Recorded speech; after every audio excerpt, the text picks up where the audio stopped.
Hello, everyone, and welcome to a new series of the Late Night Brew.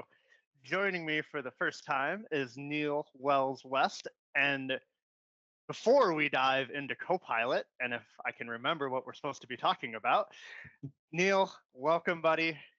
You've seen episodes, so you know the drill. What are you having with me today? Hey, Buck. Yeah, nice to be joining you on this one.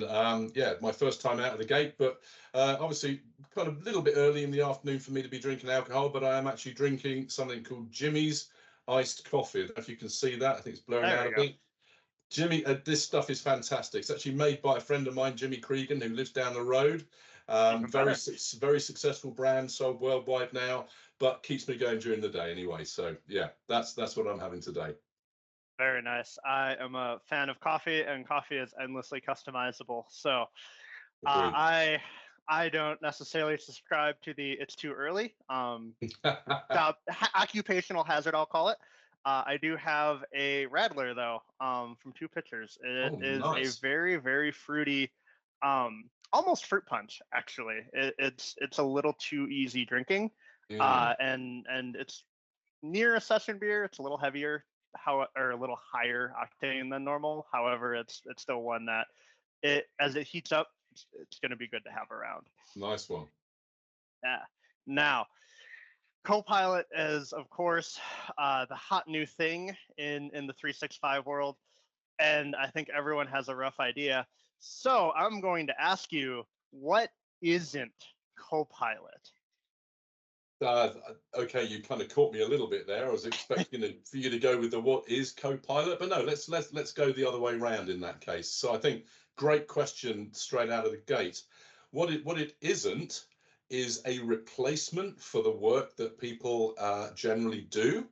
I think there's in these early days of the capabilities of generative AI and generative AI tools, there's a bit of uncertainty, dare I say, even some fear around AI and what kind of issues it might cause. It's certainly not designed to replace people's knowledge, skills, and capabilities in the workplace. And it's definitely not after your job in that sense. So if anything, So, it's going to help you do your job better. But then we're sliding into the what is it? Yeah. right. Well, and sometimes answering the what is by saying what it isn't.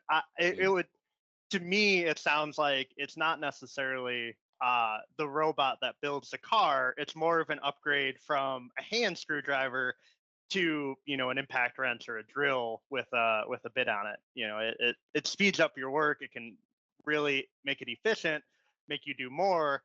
It's not going to build the car for you though. Yeah, very, very much. And I think, the clue is in the name, co-pilot. It's not the pilot. It's not in charge of the plane. It's not in charge of the car. As users, we are always in charge of these tools, or at least we should be.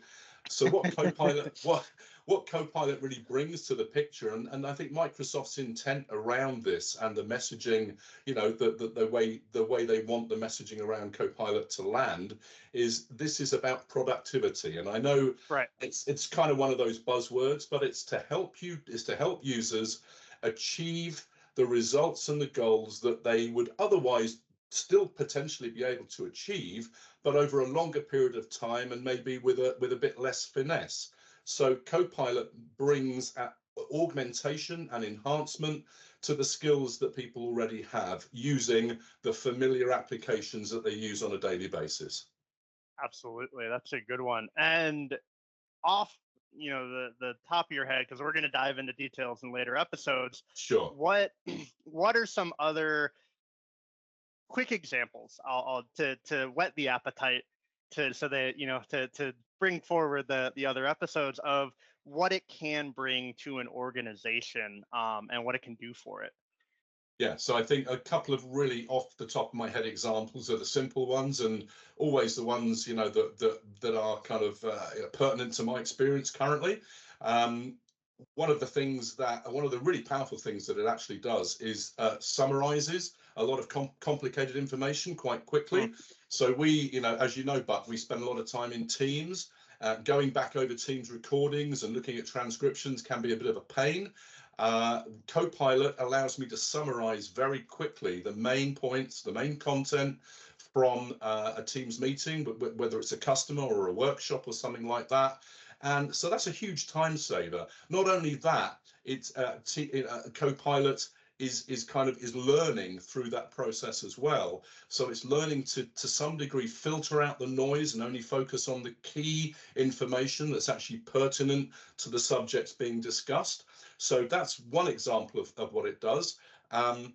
Another example, I think, and we'll probably get more into this further down the line, in terms of generative, the generative capabilities of Copilot. For organizations that are very template driven, it maybe not so much of a large impact, but for many organizations and myself, if you're creating a PowerPoint presentation or creating a Word document from scratch, you have a few ideas about what the tone, what the focus, what the goals of that document may be. Copilot can get you started in that way and provide you with some background content, structure, bit of formatting, and really just kind of get things up and running for you. Obviously, it's not writing the document. You've still got to edit it after that. You've got to refine it, add your own content, check that the actual content is accurate as well. So there's a couple of examples there, but obviously the capability spread out across a lot of other applications as well. Absolutely, and those are some great examples to end on as well. So Neil, thank you very much for your time. I'm really looking forward to these next episodes. All of our contact information is below, so please feel free to reach out if you can't wait and you want to learn more now. Until next time, buddy, take care and cheers, have a great day.